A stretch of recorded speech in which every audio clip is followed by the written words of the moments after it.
ਜਿਹੜਾ ਸਾਡਾ ਅੱਜ ਦਾ ਟੌਪਿਕ ਜਿਸ ਨੂੰ ਅਸੀਂ ਡਿਸਕਸ ਕਰਨਾ ਹੈ ਉਹ ਹੈ ਇੰਡਸਟਰੀਅਲ ਰੈਵੋਲੂਸ਼ਨ, ਉਦਯੋਗਿਕ ਕ੍ਰਾਂਤੀ। ਇਹ ਦੇ ਜਿਹੜੀ ਬੈਕਗਰਾਊਂਡ ਹੈ, ਇਹਦੇ ਜਿਹੜੇ ਕਾਰਨ ਨੇ ਉਹ ਅਸੀਂ ਅਲੱਗ ਇੱਕ ਲੈਕਚਰ ਦੇ ਵਿੱਚ ਡਿਸਕਸ ਕਰਾਂਗੇ ਵੀ ਜੋ ਬੈਕਗਰਾਊਂਡ ਕਿੱਦਾਂ ਇਹ ਇੰਡਸਟਰੀਅਲ ਰੈਵੋਲੂਸ਼ਨ ਜਿਹੜੀ ਹੈ ਇਸ ਪ੍ਰੋਸੈਸ ਦੇ ਵਿੱਚ ਜਿਹਨੂੰ ਅਸੀਂ 17ਵੀਂ 18ਵੀਂ ਸਦੀ ਦੇ ਵਿੱਚ ਕਹਿ ਦਿੰਦੇ ਹਾਂ ਕਿ ਯੂਰਪ ਤੋਂ ਸ਼ੁਰੂ ਹੋਈ ਔਰ ਖਾਸ ਤੌਰ ਦੇ ਉੱਤੇ ਇੰਗਲੈਂਡ ਤੋਂ ਸ਼ੁਰੂ ਹੋਈ, ਉਹਦੇ ਕੀ ਬੈਕਗਰਾਊਂਡ ਬਣਦੀ। ਅਸੀਂ ਅੱਜ ਇਸ ਨੂੰ ਬੇਸਿਕਲੀ ਇੱਕ ਸਮਝਣ ਦੀ ਕੋਸ਼ਿਸ਼ ਇਹ ਕਰਨੀ ਹੈ ਕਿ ਇਹ ਇੰਡਸਟਰੀਅਲ ਰੈਵੋਲੂਸ਼ਨ ਹੈ ਕੀ, ਇਹਦੇ ਫੇਜ਼ਿਸ ਕੀ ਨੇ। ਔਰ ਜਿੱਦਾਂ ਅਸੀਂ ਬਾਰ-ਬਾਰ ਪੜ੍ਹਦੇ ਹਾਂ, ਜਿੱਥੇ ਵੀ ਪੜ੍ਹਦੇ ਹਾਂ ਵੀ ਇੰਡਸਟਰੀਅਲ ਰੈਵੋਲੂਸ਼ਨ ਇੰਗਲੈਂਡ ਤੋਂ ਸ਼ੁਰੂ ਹੋਈ, ਬ੍ਰਿਟਨ ਤੋਂ ਸ਼ੁਰੂ ਹੋਈ, ਉਹ ਬ੍ਰਿਟਨ ਤੋਂ ਕਿਉਂ ਸ਼ੁਰੂ ਹੋਈ, ਕਿਸੇ ਹੋਰ ਕੰਟਰੀਜ਼ ਤੋਂ ਕਿਉਂ ਨਹੀਂ ਸ਼ੁਰੂ ਹੋ ਗਈ। ਤੋ ਇਹਨਾਂ ਚੀਜ਼ਾਂ ਨੂੰ ਅਸੀਂ ਅੱਜ ਬਰੀਫਲੀ ਸਮਝਣ ਦੀ ਕੋਸ਼ਿਸ਼ ਕਰਾਂਗੇ। ਫਿਰ ਉਸ ਤੋਂ ਬਾਅਦ ਅਸੀਂ ਉਹਦੀ ਜਿਹੜੇ ਕਾਜ਼ਿਸ ਔਰ ਉਹਦੀ ਜਿਹੜੀ ਡਿਵੈਲਪਮੈਂਟ ਹੈ ਉਹ ਉਸ ਨੂੰ ਅਸੀਂ ਅਲੱਗ ਤੌਰ ਦੇ ਉੱਤੇ ਡਿਸਕਸ ਕਰਾਂਗੇ। ਜਦੋਂ ਅਸੀਂ ਕਹਿੰਦੇ ਹਾਂ ਕਿ ਜਿਹੜੀ ਇੰਡਸਟਰੀਅਲ ਰੈਵੋਲੂਸ਼ਨ ਹੈਗੀ ਹੈ ਆਧੁਨਿਕ ਇਤਿਹਾਸ ਦੇ ਅੰਦਰ, ਪੂਰੀ ਦੁਨੀਆ ਦੇ ਆਧੁਨਿਕ ਇਤਿਹਾਸ ਦੇ ਅੰਦਰ, ਇਹਨੂੰ ਅਗਰ ਅਸੀਂ ਸਪਸ਼ਟ ਰੂਪ 'ਚ ਸਮਝਣਾ ਹੋਏ ਤਾਂ ਕਿੱਦਾਂ ਸਮਝਾਂਗੇ। ਇਹਨੂੰ ਅਸੀਂ ਇਹ ਕਹਿ ਸਕਦੇ ਹਾਂ ਕਿ ਜਿਹੜਾ ਇੰਡਸਟਰੀਅਲ ਰੈਵੋਲੂਸ਼ਨ ਦੇ ਦੌਰ ਤੋਂ ਪਹਿਲਾਂ ਜੋ ਦੁਨੀਆ ਦੀ ਆਰਥਿਕ ਹਾਲਾਤ ਸੀ, ਜੋ ਦੁਨੀਆ ਦੀ ਆਰਥਿਕ ਇਕਨੋਮਿਕ ਬੇਸ ਸੀਗਾ, ਉਹ ਅਗਰੇਰੀਅਨ ਸੋਸਾਇਟੀ ਸੀ। Agriculture was the base of the economic condition of the world in any country at any place। ਪਰ ਇਸ ਸਮੇਂ ਦੇ ਦੌਰਾਨ 18ਵੀਂ ਸਦੀ 'ਚ ਖਾਸ ਤੌਰ ਦੇ ਉੱਤੇ ਅਗਰੇਰੀਅਨ ਸਿਸਟਮ ਨੂੰ ਚੇਂਜ ਕੀਤਾ ਗਿਆ ਹੈਂਡੀਕ੍ਰਾਫਟ ਇਕੋਨਮੀ ਦੀ ਤਰਫ,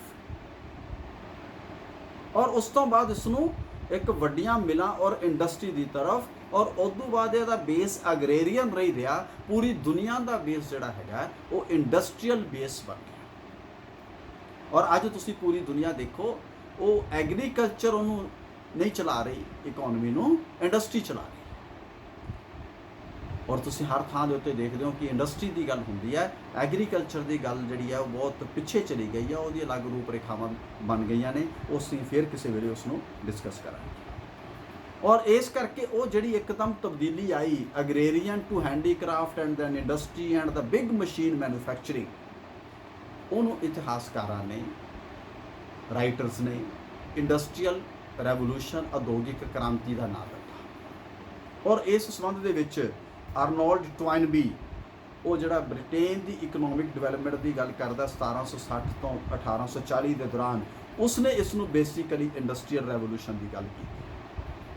ਔਰ ਉਸ ਤੋਂ ਬਾਅਦ ਇੰਡਸਟਰੀਅਲ ਰੈਵੋਲੂਸ਼ਨ ਜਿਹੜੀ ਆ ਉਹ ਸਾਰੇ ਮੁਲਕਾਂ ਦੇ ਵਿੱਚ ਫੈਲੀ, ਪੂਰੀ ਦੁਨੀਆ ਦੇ ਵਿੱਚ ਫੈਲੀ। ਜਦੋਂ ਅਸੀਂ ਇਹ ਕਹਿੰਦੇ ਕਿ ਇਹ ਇੱਕ ਸ਼ਿਫਟ ਹੋਈ ਅਗਰੇਰੀਅਨ ਇਕੋਨਮੀ ਤੋਂ ਇੰਡਸਟਰੀਅਲ, ਯਾਨੀ ਪਹਿਲਾਂ ਐਗਰੇਰੀਅਨ ਇਕੋਨਮੀ ਕੀ ਹੈ ਕਿ ਅਸੀਂ ਫਸਲਾਂ ਬੀਜਦੇ ਹਾਂ, ਖੇਤਾਂ 'ਚ ਚੀਜ਼ਾਂ ਬੀਜਦੇ ਹਾਂ, ਉਹਦੇ 'ਚੋਂ ਪੈਦਾਵਾਰ ਹੁੰਦੀ ਹੈ, ਉਹਦੇ 'ਚੋਂ ਕੋਈ ਕਪਾਹ ਨਿਕਲਦੀ ਹੈ, ਘਰਾਂ ਦੇ ਵਿੱਚ ਸਾਡੇ ਕੁਝ ਉਹ ਲੱਗੀਆਂ ਹੋਈਆਂ ਨੇ ਤੇ ਅਸੀਂ ਉਹਦੇ ਨਾਲ ਸੂਤੀ ਕੱਪੜਾ ਬਣਾਉਂਦੇ ਹਾਂ, ਤਾਂ ਉਸ ਤਰੀਕੇ ਨਾਲ ਉਹਨਾਂ ਦੇ ਕੱਪੜੇ ਬਣਾਉਂਦੇ ਹਾਂ। ਤਾਂ ਇੱਕ ਜਿਸ ਤਰੀਕੇ ਦੇ ਨਾਲ ਚਾਹੁੰਦੇ ਹਾਂ ਕਿ ਮਾਸ ਪ੍ਰੋਡਕਸ਼ਨ ਦੀ ਗੱਲ ਨਹੀਂ, ਲੇਕਿਨ ਹੁਣ ਉਸ ਨੂੰ ਫੋਕਸ ਕਰਕੇ ਜਿਹੜੀ ਪ੍ਰੋਡਕਸ਼ਨ ਦੀ ਗੱਲ ਹੋਣੀ ਸ਼ੁਰੂ ਹੋ ਗਈ, ਉਸ ਨੂੰ ਅਸੀਂ ਇੰਡਸਟਰੀਅਲ ਰੈਵੋਲੂਸ਼ਨ ਦੀ ਤਰਫ ਜਾਣ ਵਾਲੀ ਦਿਸ਼ਾ ਨੂੰ ਮੰਨ ਸਕਦੇ ਹਾਂ। ਜਿਹੜੀ ਇੰਡਸਟਰੀਅਲ ਰੈਵੋਲੂਸ਼ਨ ਦੀ ਬੇਟਾ ਅਸੀਂ ਗੱਲ ਕਰਦੇ ਹਾਂ, ਉਹਦੇ ਕਈ ਜਿਹੜੇ ਫੀਚਰਸ ਨੇ ਉਹ ਸਿਰਫ ਖਾਲੀ ਇਕਨੋਮਿਕ ਫੀਚਰਸ ਨਹੀਂ ਹੈ, ਉਹ ਟੈਕਨੋਲੋਜੀ ਨਾਲ ਸੰਬੰਧਿਤ ਵੀ ਨੇ, ਉਹ ਸੋਸ਼ਲ ਵੀ ਨੇ, ਉਹ ਕਲਚਰਲ ਵੀ ਨੇ। ਹੁਣ ਜੇ ਅਸੀਂ ਗੱਲ ਕਹੀਏ ਵੀ ਟੈਕਨੋਲੋਜੀਕਲ ਉਹਦੇ ਫੀਚਰਸ ਕਿਹੜੇ ਮੰਨੇ ਜਾ ਸਕਦੇ ਆ, ਨਵੇਂ ਬੇਸਿਕ ਮਟੀਰੀਅਲ ਦੀ ਵਰਤੋਂ। ਜਿੰਨੀ ਇੰਡਸਟਰੀ 18ਵੀਂ ਸਦੀ ਔਰ 19ਵੀਂ ਸਦੀ ਦੇ ਵਿੱਚ ਆਈ, ਉਹ ਸਾਰੀ ਦੀ ਸਾਰੀ ਇੰਡਸਟਰੀ ਦਾ ਜਿਹੜਾ ਬੇਸ ਰਿਹਾ ਉਹ ਆਇਰਨ ਐਂਡ ਸਟੀਲ ਰਿਹਾ, ਔਰ ਉਹਦੇ ਨਾਲ ਬਾਅਦ 'ਚ ਕੋਲ ਵੀ ਜੁੜ ਗਿਆ, ਲੋਹਾ, ਸਟੀਲ, ਇਹ ਉਹਦੇ ਨਾਲ ਜੁੜ ਗਿਆ। ਔਰ ਇਹਦੇ ਨਾਲ ਹੀ ਲੋਹੇ ਤੇ ਸਟੀਲ ਨੂੰ ਪਿਘਲਾਉਣਾ ਔਰ ਉਹਦੇ ਤੋਂ ਚੀਜ਼ਾਂ ਦਾ ਬਣਾਉਣਾ, ਉਹਦੇ ਲਈ એનર્ਜੀ ਚਾਹੀਦੀ ਹੈ। ਔਰ એનર્ਜੀ ਦੇ ਤੌਰ ਦੇ ਉੱਤੇ ਜਿਹੜੀਆਂ ਚੀਜ਼ਾਂ એનર્ਜੀ ਰਾਹੀਂ ਪ੍ਰੋਡਿਊਸ ਕਰਕੇ ਅਸੀਂ ਬਣਾਉਣੀਆਂ ਨੇ એનર્ਜੀ ਦੇ ਦੁਆਰਾ, ਉਹਨਾਂ ਵਿੱਚ ਕੀ ਆ ਗਿਆ, ਕੋਲ। ਤੁਸੀਂ ਦੇਖਦੇ ਹੋ ਕਿ ਪੁਰਾਣੀਆਂ ਫਿਲਮਾਂ ਦੇਖੋ ਕਿ ਜਿਹੜੇ ਤੁਹਾਡੇ ਰੇਲਵੇ ਇੰਜਨ ਚੱਲਦੇ ਨੇ ਉਹ ਕੋਲੇ ਦੇ ਨਾਲ ਚੱਲਦੇ, ਅੱਜ ਕੱਲ੍ਹ ਤਾਂ ਇਲੈਕਟ੍ਰਿਕ ਹੋ ਗਏ। ਔਰ ਕੋਲੇ ਦੇ ਨਾਲ ਨਾਲ ਜਿਹੜੇ ਤੁਹਾਡੇ ਸਮੁੰਦਰ ਦੇ ਵਿੱਚ ਚੱਲਦੇ ਸੀ, ਦੇਟ ਵਾਰ ਸਟੀਮ ਇੰਜਨਸ, ਭਾਫ ਦੇ ਰਾਹੀਂ ਚੱਲਦੇ ਸੀ। ਔਰ ਅਲਟੀਮੇਟਲੀ ਉਸ ਤੋਂ ਬਾਅਦ ਇੱਕ ਨਵੀਂ ਡਿਸਕਵਰੀ ਹੋਈ ਜਿਹਨੇ ਪੂਰੀ ਦੁਨੀਆ ਦਾ ਰੂਪ ਰੇਖਾ ਹੀ ਬਦਲ ਕੇ ਰੱਖ ਦਿੱਤੀ, ਜੀਵਨ ਦਾ ਪੱਧਰ ਹੀ ਬਦਲ ਕੇ ਰੱਖ ਦਿੱਤਾ, ਜੀਵਨ ਦਾ ਲਾਈਫ ਸਟਾਈਲ ਹੀ ਬਦਲ ਦਿੱਤਾ। That was electricity, petroleum. ਔਰ ਉਸ ਤੋਂ ਬਾਅਦ ਫਿਰ ਇਹਦੋਂ ਫਰਦਰ ਮੋਡੀਫਿਕੇਸ਼ਨਸ ਨੇ ਜਿਹਨੂੰ ਅਸੀਂ ਇੰਟਰਨਲ ਕੰਬਸ਼ਨ ਇੰਜਨ ਵਗੈਰਾ ਕਹਿ ਦਿੰਦੇ ਹਾਂ। ਉਹਦੇ ਨਾਲ ਜਿੰਨੀਆਂ ਤੁਹਾਡੀਆਂ ਰੇਲਵੇ ਜਿਹੜੀਆਂ ਮੋਟਰ ਗੱਡੀਆਂ ਵਗੈਰਾ ਚੱਲਦੀਆਂ। ਤੋ ਯਾਨੀ ਬੇਸਿਕ ਟੈਕਨੋਲੋਜੀ ਦਾ ਜਿਹੜਾ ਬੜਾ ਵੱਡਾ ਪਰਿਵਰਤਨ ਸਾਨੂੰ ਇਸ ਦੌਰਾਨ ਦੇਖਣ ਨੂੰ ਮਿਲਿਆ ਕਿ ਯੂਜ਼ ਆਫ ਬੇਸਿਕ ਰਾ ਮਟੀਰੀਅਲਸ ਐਂਡ ਫਰੋਮ ਦੋਜ਼ ਰਾ ਮਟੀਰੀਅਲਸ ਜੋ ਤੁਸੀਂ ਮਸ਼ੀਨ ਬਣਾਉਣੀ ਹੈ ਉਹਦੇ ਵਿੱਚ ਜੋ એનર્ਜੀ ਦਾ ਇਸਤੇਮਾਲ ਕਰਨਾ ਹੈ ਉਹਦੇ 'ਚ ਇੱਕ ਬੜੀ ਵੱਡੀ ਤਬਦੀਲੀ ਸਾਨੂੰ ਜਿਹੜੀ ਆ ਉਹ ਦੇਖਣ ਨੂੰ। ਜੇ ਤੁਸੀਂ ਸਟੀਮ ਦਾ ਘਰ ਦੇ ਵਿੱਚ ਉਪਯੋਗ ਲੈ ਲਓ ਤਾਂ ਕਿੰਨੀ ਵੱਡੀ ਕ੍ਰਾਂਤੀ ਤੁਸੀਂ ਘਰ 'ਚ ਦੇਖਦੇ ਹੋ ਕਿ ਪੁਰਾਣੇ ਜ਼ਮਾਨੇ ਦੇ ਵਿੱਚ ਦਾਲ ਰੱਖੀ ਜਾਂਦੀ ਸੀ, ਉਹਨੂੰ ਭੜੋਲੀਆਂ ਕਹਿ ਦਿੰਦੇ ਸੀ ਜਾਂ ਅਲੱਗ-ਅਲੱਗ ਸ਼ਬਦਾਂ ਦੀ ਵਰਤੋਂ ਹੁੰਦੀ ਸੀ। ਕਈ ਘੰਟੇ ਉਹਦੇ 'ਚ ਦਾਲ ਜਿਹੜੀ ਉਹ ਗਲਦੀ ਰਹਿੰਦੀ ਸੀ, ਉਸ ਤੋਂ ਬਾਅਦ ਉਹ ਦਾਲ ਜਿਹੜੀ ਆ ਖਾਣਯੋਗ ਹੁੰਦੀ ਸੀ। ਅੱਜ ਉਹਨੂੰ ਸਾਰੀਆਂ ਚੀਜ਼ਾਂ ਰਿਪਲੇਸ ਹੋ ਗਈਆਂ ਔਰ ਕੀ ਆ ਗਿਆ ਕਿ ਇੱਕ ਕੁੱਕਰ ਆ ਗਿਆ ਔਰ ਕੁੱਕਰ ਉਸ ਸਟੀਮ ਦੇ ਰਾਹੀਂ ਉਹ 'ਚੋਂ ਜਿਹੜੀ ਭਾਫ਼ ਨਿਕਲਦੀ ਰਹਿੰਦੀ ਹੈ, ਜਿਹੜੀ ਐਕਸਟਰਾ ਹੁੰਦੀ ਹੈ, ਤੁਸੀਂ ਸਾਰੇ ਜਾਣਦੇ ਹੋ, ਉਹ ਸਟੀਮ ਦੇ ਰਾਹੀਂ ਸਾਰੀਆਂ ਚੀਜ਼ਾਂ ਬਣਨੀਆਂ ਸਟਾਰਟ, ਦਾਲਾਂ ਸਬਜ਼ੀਆਂ ਜੇ ਹੋ। ਸੋ ਦਿਸ ਵਾਸ ਅ ਮੇਜਰ ਸ਼ਿਫਟ। ਤੀਸਰਾ ਬੇਟਾ ਨਵੀਆਂ ਮਸ਼ੀਨਾਂ ਆ ਗਈਆਂ, ਸਪਿਨਿੰਗ ਜੈਨੀ, ਪਾਵਰ ਲੂਮ, ਯਾਨੀ ਕੁੱਲ ਮਿਲਾ ਕੇ ਇਹ ਕਹਿ ਲਓ ਵੀ ਇਹਨਾਂ ਮਸ਼ੀਨਾਂ ਦੇ ਰਾਹੀਂ 10-10 ਬੰਦਿਆਂ ਦਾ ਕੰਮ ਹੁਣ ਇੱਕ ਮਸ਼ੀਨ ਕਰਨ ਲੱਗ ਗਈ। ਉਹਦੀ ਕਪੈਸਿਟੀ ਟੂ ਮੈਨੂਫੈਕਚਰ ਉਹ ਇੱਕ ਮਲਟੀਫੋਲਡ ਇਨਕਰੀਜ਼ ਹੋ ਗਈ। ਘਰ ਦੇ ਵਿੱਚ ਇੱਕ ਔਰਤ ਸਿਲਾਈ ਦੇ ਨਾਲ ਸਵੈਟਰ ਬੁਣਦੀ ਸੀ ਤੇ ਕਈ ਹਫ਼ਤਿਆਂ ਦੇ ਵਿੱਚ ਜਾ ਕੇ ਇੱਕ ਸਵੈਟਰ ਤਿਆਰ ਹੁੰਦਾ ਸੀ। ਤਾਂ ਤੁਸੀਂ ਹੁਣ ਮਸ਼ੀਨਾਂ ਦੇ ਵਿੱਚ ਚਲੇ ਜਾਓ ਤੇ ਇੱਕ ਮਸ਼ੀਨ ਰੋਜ਼ ਦੇ ਕਈ ਸਵੈਟਰ ਤਿਆਰ ਕਰ ਦਿੰਦੀ ਹੈ, ਸੈਂਕੜੋਂ ਸਵੈਟਰ ਇੱਕ ਮਸ਼ੀਨ ਤਿਆਰ ਕਰ ਦਿੰਦੀ ਹੈ ਔਰ ਇੱਕ ਬੰਦਾ ਉਹਦੇ 'ਤੇ ਚੱਲਦਾ। ਜੇ ਦੂਜਾ ਤੁਸੀਂ ਉਹਦੀ ਸਟਿਚਿੰਗ ਵਗੈਰਾ ਦੇ ਉੱਤੇ ਰੱਖ ਲਓ ਤੇ ਯਾਨੀ 2 ਬੰਦੇ ਮਿਲ ਕੇ ਰੋਜ਼ ਦੀ 100 ਸਵੈਟਰਾਂ ਦੀ ਪ੍ਰੋਡਕਸ਼ਨ ਕੱਢ ਰਹੇ ਆ। ਅਦਰਵਾਈਜ਼ ਇਟ ਵਾਸ 7 ਡੇਜ਼ ਜਾ ਕੇ ਇੱਕ ਔਰਤ ਇੱਕ ਪ੍ਰੋਡਕਸ਼ਨ ਕਰਦੀ ਸੀ। ਇਹ ਜਿਹੜੀਆਂ ਮਸ਼ੀਨਸ ਆ ਗਈਆਂ ਨਵੀਆਂ, ਉਸੇ ਰਾ ਮਟੀਰੀਅਲ ਦਾ ਇਸਤੇਮਾਲ ਕਰਦੇ ਹੋਏ ਟੈਕਨੋਲੋਜੀ ਦਾ ਇਸਤੇਮਾਲ ਕਰਦੇ। ਚੌਥਾ ਬੇਟਾ ਉਸ ਸਾਰੇ ਸਿਸਟਮ ਨੂੰ ਸਟ੍ਰੀਮਲਾਈਨ ਕਰਨ ਦੇ ਲਈ ਆਰਗੇਨਾਈਜੇਸ਼ਨ ਸੈਟਅਪ, ਸੰਗਠਨ ਬਣੇ। ਉਹ ਸੰਗਠਨ ਹਾਲਾਂਕਿ ਸੋਸ਼ਲ ਸੰਗਠਨ ਨਹੀਂ ਸੀਗੇ, ਇਕਨੋਮਿਕ ਸੀਗੇ, ਜਿਹਨੂੰ ਅਸੀਂ ਨਾਮ ਕੀ ਦਿੱਤਾ, ਫੈਕਟਰੀ। ਕਿ ਮੰਨ ਲਓ ਇੱਕ ਪਿੰਡ ਦੇ ਵਿੱਚ ਬੇਟਾ ਪਹਿਲਾਂ 50 ਘਰਾਂ 'ਚ ਸੂਤੀ ਕੱਪੜਾ ਬਣਦਾ ਸੀ, ਤਾਂ ਉਹਨਾਂ ਨੇ ਕੀ ਕੀਤਾ ਕਿ ਉਸੇ ਪਿੰਡ ਦੇ ਵਿੱਚ ਮੰਨ ਲਓ ਇੱਕ ਥਾਂ ਦੇ ਉੱਤੇ 5 ਮਸ਼ੀਨਾਂ ਲਾਤੀਆਂ, ਤਾਂ 50 ਘਰ ਮਿਲਾ ਕੇ ਜੋ ਸੂਤੀ ਕੱਪੜਾ ਬਣਾਉਂਦੇ ਸਨ ਉਹਨਾਂ ਪ੍ਰੋਡਕਸ਼ਨ ਜੋ ਇੱਕ ਮਹੀਨੇ 'ਚੋਂ ਪੈਦਾ ਕਰਦੇ ਸੀ, ਉੱਥੇ ਉਹ 5 ਮਸ਼ੀਨਾਂ ਇੱਕ ਹਫ਼ਤੇ 'ਚ ਪੈਦਾ ਕਰਨ ਲੱਗ ਗਏ। ਯਾਨੀ ਦੇਰ ਵਾਜ਼ ਏ ਰਿਮਾਰਕੇਬਲ ਸ਼ਿਫਟ। ਉਹ ਮਸ਼ੀਨਾਂ ਆ ਗਈਆਂ ਔਰ ਉਹਨਾਂ ਮਸ਼ੀਨਾਂ ਨੂੰ ਇੱਕ ਥਾਂ ਤੇ ਲਾਤਾ ਗਿਆ ਔਰ ਇੱਕ ਥਾਂ ਤੋਂ ਹੀ ਤੁਸੀਂ ਲਾ ਲਓ ਵੀ ਉਹ ਮਲਟੀ ਟਾਈਮਸ ਜਿਹੜੀ ਆ ਉਹਦੀ ਪ੍ਰੋਡਕਸ਼ਨ ਨਿਕਲਣੀ ਸਟਾਰਟ ਹੋ ਗਈ। ਤੇ ਜਦੋਂ ਇੰਨਾ ਵੱਡਾ ਮਾਲ ਉੱਥੋਂ ਨਿਕਲੇਗਾ ਤਾਂ ਉਹਦੇ ਲਈ ਮੰਡੀ ਚਾਹੀਦੀ ਹੈ, ਮੰਡੀ ਦਾ ਮਤਲਬ ਬਾਜ਼ਾਰ ਚਾਹੀਦਾ, ਬਾਜ਼ਾਰ ਦਾ ਮਤਲਬ ਉਹਦੀ ਖਪਤ ਚਾਹੀਦੀ ਹੈ, ਖਪਤ ਦਾ ਮਤਲਬ ਉਹਨੂੰ ਖਰੀਦਣ ਵਾਲੇ ਚਾਹੀਦੇ। ਤਾਂ ਉਹਦੇ ਨਾਲ ਇੱਕ ਨਵੀਂ ਕੰਜ਼ਿਊਮਰ ਓਰੀਐਂਟਡ, ਖਪਤਕਾਰ ਓਰੀਐਂਟਡ, ਖਰੀਦਦਾਰ ਓਰੀਐਂਟਡ ਜਿਹੜੀ ਸੁਸਾਇਟੀ ਹੈ ਉਹ ਬੇਟਾ ਡਿਵੈਲਪਮੈਂਟ ਸ਼ੁਰੂ ਹੋ ਗਈ। ਹੁਣ ਉਹ ਸਾਰਾ ਦਾ ਸਾਰਾ ਮਾਲ ਉਸ ਪਿੰਡ 'ਚ ਨਹੀਂ ਵਿਕ ਸਕਦਾ, ਇਸ ਕਰਕੇ ਜ਼ਰੂਰੀ ਹੈ ਕਿ ਉਸ ਨੂੰ ਦੂਜੇ ਪਿੰਡਾਂ 'ਚ, ਦੂਜੇ ਸ਼ਹਿਰਾਂ 'ਚ, ਦੂਜੀਆਂ ਸਟੇਟਾਂ 'ਚ ਵੇਚਿਆ ਜਾਏ। ਇਹਦੇ ਲਈ ਇੱਕ ਨਵਾਂ ਸਿਸਟਮ ਡਿਵੈਲਪਮੈਂਟ ਹੋਈ, that is the transportation and communication. ਕਿਉਂਕਿ ਮਾਲ ਤਾਂ ਹੀ ਜਾਏਗਾ ਜੋ ਉੱਥੇ ਤੱਕ ਜਾਣ ਦੇ ਸਾਧਨ ਤੁਹਾਡੇ ਕੋਲੇ ਉਪਲਬਧ ਨੇ ਔਰ ਉੱਥੇ ਵੀ ਉਸ ਸਮਾਨ ਨੂੰ ਖਰੀਦਦਾਰ ਉੱਥੇ ਮੌਜੂਦ ਹੋਣਗੇ। ਔਰ ਉਹਦੇ ਨਾਲ ਫਿਰ ਫਰਦਰ ਚੀਜ਼ਾਂ ਬੇਟਾ ਜਿਹੜੀਆਂ ਡਿਵੈਲਪ ਹੋਈਆਂ, ਜਿਵੇਂ ਸਟੀਮ ਲੋਕੋਮੋਟਿਵਸ ਜਿਹੜੇ ਮਤਲਬ ਕਿ ਚੱਲਣੇ ਸੀਗੇ ਸਮੁੰਦਰਾਂ ਦੇ ਵਿੱਚ। ਲੇਟਰ 21ਵੀਂ ਸਦੀ ਦੇ ਸ਼ੁਰੂ 'ਚ ਜਾ ਕੇ 20ਵੀਂ ਸਦੀ ਦੇ ਸ਼ੁਰੂ 'ਚ ਜਾ ਕੇ ਐਰੋਪਲੇਨਸ ਬਣਨੇ ਸਟਾਰਟ ਹੋਏ, ਆਟੋਮੋਬਾਈਲਸ, ਟੈਲੀਗ੍ਰਾਫਸ, ਰੇਡੀਓ, ਇਹ ਸਾਰੀਆਂ ਕਮਿਊਨੀਕੇਸ਼ਨਸ ਦੇ ਸਿਸਟਮ ਉਸ ਤੋਂ ਬਾਅਦ ਬੇਟਾ ਸ਼ੁਰੂ ਹੋਏ। ਔਰ ਜਿੱਦਾਂ ਜਿੱਦਾਂ ਇਹ ਇੰਡਸਟਰੀ ਅੱਗੇ ਵਧੀ, ਮਸ਼ੀਨਾਂ ਦੀ ਟੈਕਨੋਲੋਜੀ ਇੰਪਰੂਵ ਕਰਨ ਦੀ ਗੱਲ ਸਮਝ 'ਚ ਆਈ ਵੀ ਜੇ ਇੱਕ ਮਸ਼ੀਨ ਅਸੀਂ ਬਣਾਉਂਦੇ ਹਾਂ ਉਹ 5 ਰੋਜ਼ ਦੇ ਪ੍ਰੋਡਕਟ ਤਿਆਰ ਕਰਦੀ ਹੈ, ਤਾਂ ਇੱਕ ਐਸੀ ਮਸ਼ੀਨ ਬਣਾਈ ਜਾਏ ਜਿਹੜੇ 50 ਪ੍ਰੋਡਕਟ ਤਿਆਰ ਕਰੇ, ਫਿਰ 500 ਪ੍ਰੋਡਕਟ ਤਿਆਰ ਕਰੇ। ਸੋ ਮਲਟੀਫੋਲਡ ਟਾਈਮਸ ਉਹਦੀ ਐਫੀਸ਼ੀਐਂਸੀ ਇਨਕਰੀਜ਼ ਹੋਵੇ। ਇਹਦੇ ਲਈ ਫਿਰ ਸਾਇੰਸ ਦੀ ਵੱਡੇ ਪੱਧਰ ਦੇ ਉੱਤੇ ਵਰਤੋਂ ਟੁਵਰਡਸ ਇੰਡਸਟਰੀ, ਉਦਯੋਗਿਕ ਕ੍ਰਾਂਤੀ ਜਾਂ ਕਹਿ ਲਓ ਕਿ ਮਸ਼ੀਨਾਂ ਨੂੰ ਬਿਹਤਰ ਤੋਂ ਬਿਹਤਰ ਬਣਾਉਣ ਦੀ ਦਿਸ਼ਾ ਦੇ ਵਿੱਚ ਹੋਣੀ ਸਟਾਰਟ। ਇਹਨੂੰ ਅਸੀਂ ਕਹਿ ਦਿੰਦੇ ਬੇਟਾ technological base of this industrial revolution. ਔਰ ਇਸ ਤੋਂ ਬਾਅਦ ਬੇਟਾ ਕੀ ਹੁੰਦਾ ਕਿ ਜਦੋਂ ਮਾਲ ਦੀ ਖਪਤ ਵਧਣੀ ਸ਼ੁਰੂ ਹੋ ਗਈ, ਦੂਜੇ ਸ਼ਹਿਰਾਂ 'ਚ ਜਾਣਾ ਸ਼ੁਰੂ ਹੋ ਗਿਆ, ਤਾਂ ਉਹਦੇ ਨਾਲ ਜਿਹੜੇ ਕੱਚੇ ਮਾਲ ਦੀ ਡਿਮਾਂਡ ਵੀ ਵਧ ਗਈ।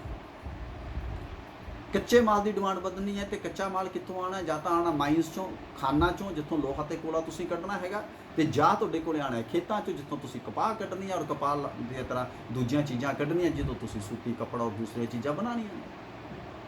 ਇਸ ਕਰਕੇ ਹੁਣ ਐਗਰੀਕਲਚਰ ਦੇ ਉੱਤੇ ਵੀ ਫੋਕਸ ਆ ਗਿਆ, ਔਰ ਐਗਰੀਕਲਚਰ 'ਚ ਵੀ ਤਬਦੀਲੀਆਂ ਹੋਣ ਲੱਗ ਗਈਆਂ, ਔਰ ਐਗਰੀਕਲਚਰ ਨਾਲ ਸੰਬੰਧਿਤ ਵੀ ਮਸ਼ੀਨਾਂ ਬਣਨ ਲੱਗ ਗਈਆਂ। ਉਹਦੀ ਜਿਹੜੀ ਲੇਟੈਸਟ ਐਗਜ਼ਾਮਪਲ ਤੁਸੀਂ ਕੰਬਾਈਨਸ ਔਰ ਟਰੈਕਟਰ ਤੁਸੀਂ ਦੇਖਦੇ ਹੋ, ਉਹ ਬੈਲਾਂ ਬੂਲਾਂ ਵਾਲੇ ਕੰਮ ਜਿਹੜੇ ਸੀਗੇ ਉਹ ਬੜੀ ਕਈ ਸੌ ਸਾਲ ਪਹਿਲਾਂ ਜਿਹੜੇ ਚੱਲਦੇ ਸੀਗੇ, ਉਹ ਅੱਜ ਬਿਲਕੁਲ ਤੁਹਾਨੂੰ ਉਹਦਾ ਨਾਮੋ ਨਿਸ਼ਾਨ ਤੱਕ ਨਜ਼ਰ ਨਹੀਂ ਆਉਂਦਾ।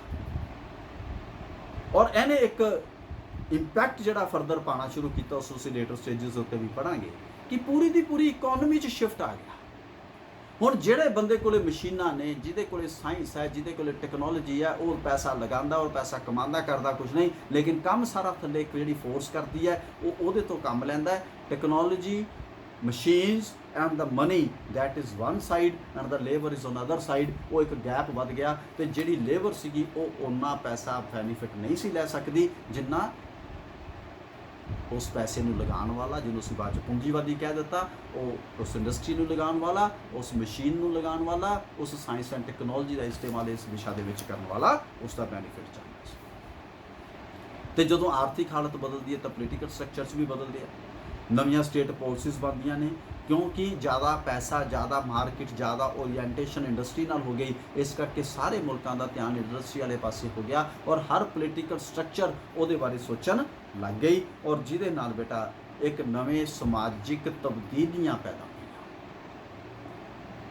ਨਵੀਂ ਵਰਕਿੰਗ ਕਲਾਸ ਪੈਦਾ ਹੋ ਗਈ, ਮਜ਼ਦੂਰ ਵਰਗ ਵੱਡੀ ਗਿਣਤੀ ਦੇ ਵਿੱਚ ਪੈਦਾ ਹੋ ਗਿਆ, ਜੋ ਤੁਹਾਨੂੰ 16ਵੀਂ 17ਵੀਂ ਸਦੀ ਤੋਂ ਪਹਿਲਾਂ ਬਹੁਤ ਸਾਰੇ ਮੁਲਕਾਂ ਦੇ ਵਿੱਚ ਦਿਖਾਈ ਨਹੀਂ ਦਿੰਦਾ, ਕਿਉਂਕਿ ਐਗਰੀਕਲਚਰ ਬੇਸਡ ਇਕਨੋਮੀ ਸੀ। ਪਿੰਡ ਜਿਹੜੇ ਸੀ ਆਲਮੋਸਟ ਸੈਲਫ ਸਫੀਸ਼ੀਐਂਟ ਸੀ, ਪਿੰਡ ਦੇ ਵਿੱਚ ਇਹ ਸਾਰੀ ਖਪਤ ਜਿਹੜੀ ਹੈ ਕਾਫੀ ਹੋ ਜਾਂਦੀ ਸੀ, ਤਾਂ ਬਹੁਤ ਲੰਬਾ ਚੌੜਾ ਫਰਕ ਜਿਹੜਾ ਹੈਗਾ ਉਹਦੇ ਵਿੱਚ ਸਾਨੂੰ ਦਿਖਾਈ ਨਹੀਂ ਸੀ ਦਿੰਦਾ। ਹਾਲਾਂਕਿ ਫਿਊਡਲਿਜ਼ਮ ਔਰ ਉਸ ਤਰੀਕੇ ਦੇ ਫਿਊਡਲ ਲਾਰਡਸ ਉਹ ਸਾਰੇ ਉਦੋਂ ਵੀ ਐਗਜ਼ਿਸਟ ਕਰਦੇ ਸੀ, ਔਰ ਉਹਨੇ ਅੱਗੋਂ ਉਹਦੀਆਂ ਕਲਚਰਲ ਟਰਾਂਸਫੋਰਮੇਸ਼ਨਸ ਕੀਤੀਆਂ, ਵਰਕਰਸ ਨੂੰ ਨਵੀਆਂ ਸਕਿੱਲਸ ਲੈਣੀਆਂ ਪੈਂਦੀਆਂ ਸੀ, ਉਹਨਾਂ ਦੇ ਟਾਸਕ ਡਿਫਰੈਂਟ ਹੋ ਗਏ, ਉਹ ਮਸ਼ੀਨ ਓਰੀਐਂਟਡ ਹੋ ਗਏ। ਹੁਣ ਹੱਥਾਂ ਵਾਲੀ ਜਿਹੜੀ ਕੰਮ ਸੀਗੀ ਉਹ ਬਦਲਦੀ ਚਲੀ ਗਈ, ਔਰ ਜਿਹਦੇ ਨਾਲ ਸਾਈਕੋਲੋਜੀਕਲ ਇੰਪੈਕਟ ਵੀ ਸਾਹਮਣੇ ਆਇਆ।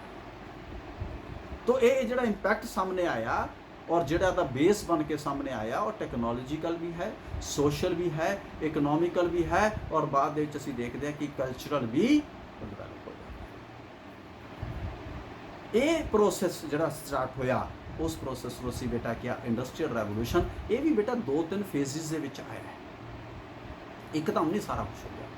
ਜਿਹੜਾ ਪਹਿਲਾ ਫੇਜ਼ ਆਇਆ ਉਹਨੂੰ ਬੇਟਾ ਅਸੀਂ ਨਾਮ ਦਿੱਤਾ ਫਸਟ ਇੰਡਸਟਰੀਅਲ ਰੈਵੋਲੂਸ਼ਨ, ਜਿਹੜੀ 1760 ਤੋਂ 1830 ਚ ਆਈ, ਔਰ ਮੇਨਲੀ ਜਿਹੜੀ ਹੈਗੀ ਹੈ ਬੇਟਾ ਉਹ ਇੰਗਲਿਸ਼ ਚ ਆਈ ਔਰ ਬ੍ਰਿਟੇਨ ਚ ਆਈ, ਔਰ ਜਿਸ ਕਰਕੇ ਇੰਗਲੈਂਡ ਤੋਂ ਦੀ ਅਸੀਂ ਸ਼ੁਰੂਆਤ ਮੰਨਦੇ ਹਾਂ। ਹਾਲਾਂਕਿ ਇਹਦੇ ਉੱਤੇ ਲੰਬੇ ਸਮੇਂ ਤੱਕ ਇੰਗਲੈਂਡ ਦੀ ਮੋਨੋਪੋਲੀ, ਏਕਾਧਿਕਾਰ, ਉਹ ਲੰਬੇ ਸਮੇਂ ਤੱਕ ਨਹੀਂ ਰਿਹਾ। ਦੂਜੇ ਕੰਟਰੀਜ਼ ਨੇ ਵੀ ਛੇਤੀ ਇਸ ਨੂੰ ਅਡਾਪਟ ਕਰ ਲਿਆ, ਔਰ ਹੌਲੀ ਹੌਲੀ ਬਾਕੀ ਮੁਲਕਾਂ ਦੇ ਵਿੱਚ ਵੀ ਇੰਡਸਟਰੀਅਲ ਰੈਵੋਲੂਸ਼ਨ ਆਈ, ਔਰ ਦੂਜੇ ਮੁਲਕਾਂ ਦੇ ਵਿੱਚ ਵੀ ਫੈਲੇ। ਜਿਹੜੇ ਦੋ ਅੰਗਰੇਜ਼ ਜਾਂਦੇ ਸੀ, ਨਾਮ ਕਈ ਵਾਰੀ ਲੈ ਲੈਂਦੇ ਆ, ਵਿਲੀਅਮ ਐਂਡ ਜੌਨ ਕਾਕਰੇਲ, ਉਹਨਾਂ ਨੇ ਇਸ ਇੰਡਸਟਰੀਅਲ ਰੈਵੋਲੂਸ਼ਨ ਨੂੰ ਬੈਲਜੀਅਮ ਤੱਕ ਪਹੁੰਚਾਇਆ। ਉੱਥੇ ਮਸ਼ੀਨਾਂ ਜਿਹੜੀਆਂ ਨੇ ਇਸਟੈਬਲਿਸ਼ ਕੀਤੀਆਂ ਗਈਆਂ। ਬੈਲਜੀਅਮ ਜਿਹੜਾ ਹੈਗਾ ਉਹ ਕੰਟੀਨੈਂਟਲ ਯੂਰਪ ਦੀ ਪਹਿਲੀ ਟ੍ਰੈਡੀਸ਼ਨਲ ਇਕਨੋਮੀ ਜਿਹੜਾ ਹੈਗਾ ਬਣ ਕੇ, ਇੰਡਸਟਰੀਅਲ ਇਕਨੋਮੀ ਬਣ ਕੇ ਜਿਹੜਾ ਹੈਗਾ ਉਭਰਿਆ। ਉਸ ਤੋਂ ਬਾਅਦ ਫਰਾਂਸ ਦੇ ਵਿੱਚ ਹੌਲੀ ਹੌਲੀ ਜਿਹੜੀ ਇੰਡਸਟਰੀਅਲ ਰੈਵੋਲੂਸ਼ਨ ਜਿਹੜੀ ਹੈ ਪਨਪਣੀ ਸਟਾਰਟ ਹੋਈ, ਔਰ ਬੈਲਜੀਅਮ ਫਰਾਂਸ ਤੋਂ ਬਾਅਦ ਹੌਲੀ ਹੌਲੀ ਦੂਜੇ ਮੁਲਕਾਂ ਦੇ ਵਿੱਚ ਵੀ ਡਿਵੈਲਪ ਹੋਣੀ ਸਟਾਰਟ ਹੋਈ, ਜਿਨ੍ਹਾਂ 'ਚ ਤੁਸੀਂ ਜਰਮਨੀ ਔਰ ਦੂਸਰੇ ਮੁਲਕਾਂ ਦੇ ਨਾਮ ਲੈ ਲੈਂਦੇ। ਲੇਕਿਨ ਦੂਸਰੇ ਮੁਲਕਾਂ ਦੇ ਵਿੱਚ ਜਿਹੜੀ ਇੰਡਸਟਰੀਅਲ ਰੈਵੋਲੂਸ਼ਨ ਹੈ ਉਹ ਮਿਡ 19th ਸੈਂਚੁਰੀ ਤੋਂ ਬਾਅਦ ਆਉਂਦੀ ਹੈ, 1850 ਈਸਵੀ ਤੋਂ ਬਾਅਦ ਆਉਂਦੀ ਹੈ। ਔਰ ਜਿਹੜੇ ਈਸਟਰਨ ਕੰਟਰੀਜ਼ ਨੇ, ਜਿਨ੍ਹਾਂ 'ਚ ਅਸੀਂ ਏਸ਼ੀਅਨ ਕੰਟਰੀਜ਼ ਕਹਿ ਦਿੰਦੇ ਹਾਂ, ਉਹ ਇਹਨਾਂ ਕੰਟਰੀਜ਼ ਤੋਂ ਬਾਅਦ ਇੱਧਰ ਨੂੰ ਟਰੈਵਲ ਕਰਦੀ ਹੈ। ਇਹ ਪਹਿਲਾ ਫੇਜ਼ ਹੈ 19th ਸੈਂਚੁਰੀ 'ਚ ਜਿਹੜੀ ਇੰਡਸਟਰੀ ਮੇਜਰ ਤੌਰ ਦੇ ਉੱਤੇ European countries starting from the Britain start ਹੁੰਦੀ ਹੈ। That is called as the first industrial revolution. ਉਸ ਤੋਂ ਬਾਅਦ ਬੇਟਾ ਜਿਹੜੀ 20th ਸੈਂਚੁਰੀ ਤੱਕ ਆਉਂਦੇ 19th ਸੈਂਚੁਰੀ ਦੇ ਐਂਡ ਤੋਂ ਬਾਅਦ ਜਦੋਂ 20th ਸੈਂਚੁਰੀ ਸ਼ੁਰੂ ਹੋ ਜਾਂਦੀ ਹੈ, ਤਾਂ ਬੜੇ ਵੱਡੇ ਪੱਧਰ ਦੇ ਉੱਤੇ ਕੁਦਰਤੀ ਸਰੋਤਾਂ ਦੀ ਐਕਸਪਲੋਇਟੇਸ਼ਨ, ਉਹਦਾ ਯੂਜ਼ ਜਿਹੜਾ ਉਹ ਸਟਾਰਟ ਕੀਤਾ ਜਾਂਦਾ ਹੈ, ਔਰ ਈਵਨ ਸਿੰਥੈਟਿਕ ਯੂਜ਼ ਜਿਹੜਾ ਹੈਗਾ ਸਟਾਰਟ ਹੋ ਜਾਂਦਾ। ਸਿੰਥੈਟਿਕ ਤੋਂ ਤੁਸੀਂ ਸਮਝ ਲਓ ਕਿ ਬੇਟਾ ਤੁਸੀਂ ਜਦੋਂ ਆਧੁਨਿਕ ਭਾਰਤ ਦਾ ਇਤਿਹਾਸ ਪੜ੍ਹਦੇ ਹਾਂ ਤਾਂ ਅਸੀਂ ਦੇਖਦੇ ਹਾਂ ਕਿ ਈਵਨ 20ਵੀਂ ਸਦੀ ਦੇ ਸ਼ੁਰੂ ਤੱਕ ਨੀਲ ਦੀ ਖੇਤੀ ਕੀਤੀ ਜਾਂਦੀ ਸੀ। ਚੰਪਾਰਨ ਸੱਤਿਆਗ੍ਰਹਿ ਉਸ ਨੀਲ ਦੀ ਖੇਤੀ ਦੇ ਨਾਲ ਸੰਬੰਧਿਤ ਸੀ। ਲੇਕਿਨ ਹੌਲੀ ਹੌਲੀ ਕੀ ਹੋਇਆ ਕਿ ਉਹ ਨੀਲ ਦੀ ਖੇਤੀ ਇਰਰੈਲੇਵੈਂਟ ਹੋ ਗਈ, ਕਿਉਂਕਿ ਨੀਲ ਫੈਕਟਰੀਆਂ 'ਚ ਬਣਨਾ ਸਟਾਰਟ ਹੋ ਗਿਆ। ਔਰ ਤੁਸੀਂ ਬੇਟਾ ਦੇਖੋ ਕਿ ਅੱਜ ਕੱਲ੍ਹ ਜਿਹੜਾ ਤੁਸੀਂ ਘਰਾਂ 'ਚ ਨੀਲ ਇਸਤੇਮਾਲ ਕਰਦੇ ਹੋ ਉਹ ਕਿਸੇ ਖੇਤ 'ਚੋਂ ਬਣ ਕੇ ਨਹੀਂ ਆਉਂਦਾ, ਉਹ ਫੈਕਟਰੀਆਂ 'ਚ ਇਸਤੇਮਾਲ ਹੁੰਦਾ। ਦੈਟ ਇਜ਼ ਅ ਸਿੰਥੈਟਿਕ ਮੀਨ ਜਿਹਨੂੰ ਮੈਨੂਫੈਕਚਰ ਕੈਮੀਕਲਸ ਦੇ ਰਾਹੀਂ ਕੀਤਾ ਜਾਂਦਾ। ਨੈਚੁਰਲ ਜਿਹੜਾ ਉਸ ਨੈਚੁਰਲ ਰਿਸੋਰਸਿਸ ਤੋਂ ਨਿਕਲ ਕੇ ਸਾਹਮਣੇ ਆਉਂਦਾ। ਤਾਂ ਇਸ ਤਰੀਕੇ ਨਾਲ ਜਿਹੜੇ ਸਿੰਥੈਟਿਕ ਯੂਜ਼ਸ ਸਟਾਰਟ ਹੋ ਗਏ, ਫਰਟੀਲਾਈਜ਼ਰਸ ਆ ਗਏ, ਲਾਈਟਰ ਮੈਟਰਸ ਆ ਗਈਆਂ, ਅਲੋਇਜ਼ ਆ ਗਏ।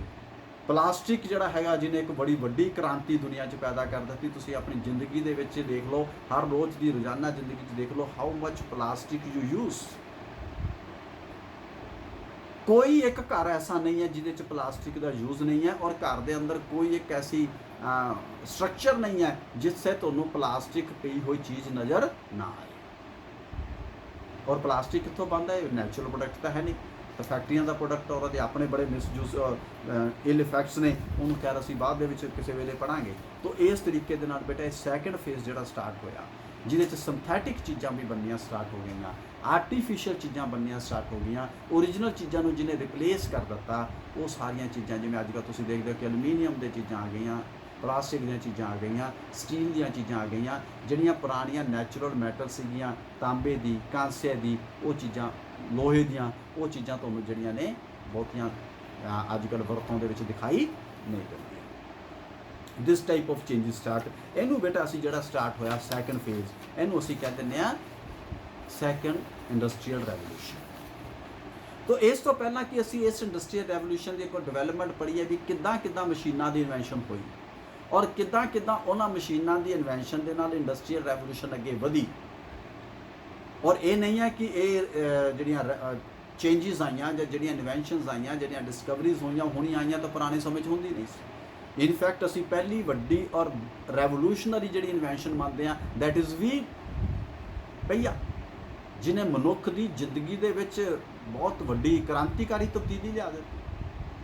ਔਰ ਉਸ ਤੋਂ ਵੀ ਜੇ ਪਹਿਲਾਂ ਕਹੋ, ਜਿਹਨੇ ਮਨੁੱਖ ਨੂੰ ਸਿਵਲਾਈਜ਼ਡ ਹੋਣ ਦੀ ਤਰਫ ਲਿਜਾਣ ਦਾ ਪਹਿਲਾ ਕਦਮ ਚੁੱਕਿਆ, ਪਹਿਲਾ ਕਦਮ ਮੈਂ ਕਹਿ ਰਿਹਾ ਅੱਗੋਂ ਐਡਵਾਂਸ ਨੇ, that was the invention of the fire, ਅੱਗ ਦੀ ਖੋਜ। ਹੁਣ ਇੱਕ ਤੁਹਾਨੂੰ ਮਤਲਬ ਕਿ ਤੁਸੀਂ ਪਹਿਲਾਂ ਸਿਰਫ ਕਹਿ ਲਓ ਵੀ ਜੰਗਲਾਂ 'ਚ ਅਵਾਰਾ ਘੁੰਮਣ ਵਾਲੇ ਸ਼ਖਸ ਸਨ ਇਨਸਾਨ। ਅੱਗ ਦੀ ਖੋਜ ਨੇ ਉਹਨੂੰ ਸਟੇਬਿਲਿਟੀ ਦਿੱਤੀ, ਕੱਚੇ ਮਾਲ ਨੂੰ ਪਕਾ ਕੇ ਖਾਣ ਦੀ ਅਕਲ ਦਿੱਤੀ। ਉਦੋਂ ਬਾਅਦ ਉਹ ਫਸਲਾਂ ਬੀਜਣ ਲੱਗ ਗਿਆ, ਨਦੀਆਂ ਦੇ ਕੰਢਿਆਂ 'ਤੇ ਆ ਗਿਆ, ਸੁਸਾਇਟੀ ਦੇ ਰੂਪ 'ਚ ਡਿਵੈਲਪ ਹੋਣਾ ਸ਼ੁਰੂ ਹੋਇਆ।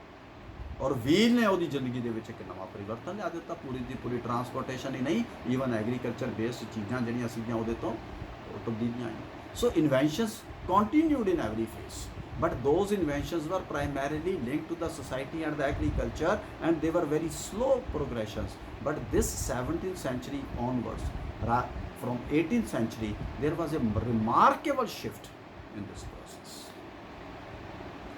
ਇਹਨੂੰ ਅਸੀਂ ਕਹਿ ਦਿੰਦੇ ਹਾਂ ਇੰਡਸਟਰੀਅਲ ਰੈਵੋਲੂਸ਼ਨ ਦੀ ਜਿਹੜੀ ਰੂਪ ਰੇਖਾ ਹੈ, ਜਿਹਦੇ ਬਾਰੇ ਅਸੀਂ ਡਿਟੇਲ ਦੇ ਵਿੱਚ ਪੜ੍ਹਨਾ ਹੈ।